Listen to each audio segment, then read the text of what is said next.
चांदी जैसे बादलों के नीचे पूर्वी पर्वतमाला में एक ऐसा पर्वत खड़ा था जो इतना पुराना और शांत था कि हवा भी उसका नाम भूल चुकी थी। स्थानीय लोग उसे वेलमोर्रा कहते थे, खोखला दैत्य। यह नाम केवल उसकी ऊंचाई के कारण नहीं, बल्कि उन फुसफुसाहटों के कारण प्रसिद्ध था जो कहती थीं कि इस पर्वत के दिल में गहरे कहीं पानी बहता है।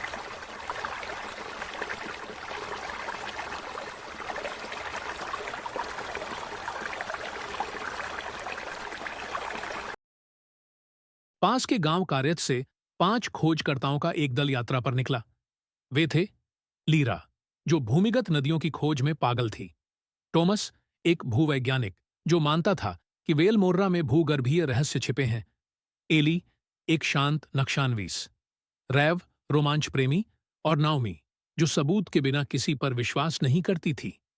उनका लक्ष्य सीधा था, पर्वत के पश्चिमी हिस्से में मिली नई दरार से उतरकर अंदर की गुफाओं का नक्शा बनाना और 5 दिनों में लौट आना। पर पर्वत कभी सरल नहीं होते। जैसे जैसे वे नीचे उतरे, फिसलन भरी चट्टानों और खनिजों की धाराओं के बीच अजीब संकेत मिलने लगे। छत में जमी हुई पेड़ों की जीवाश्म छायाएं, ऊपर की ओर बहता कोहरा और वह रहस्यमय गूंज जो बिना आवाज के भी सुनाई देती थी। तीसरे दिन पीछे का रास्ता ढह गया।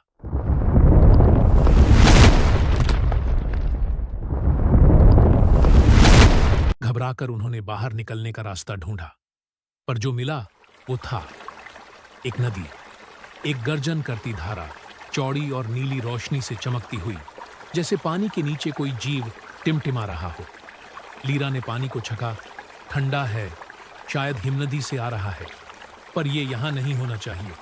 उन्होंने अपने उपकरणों से एक बेड़ा बनाया और नदी पर तैरते चले गए। जल्द ही गुफाएं एक विशाल कक्ष में खुली, इतनी बड़ी कि उनके टॉर्च की रोशनी भी उसकी सीमाएं न छू सकी।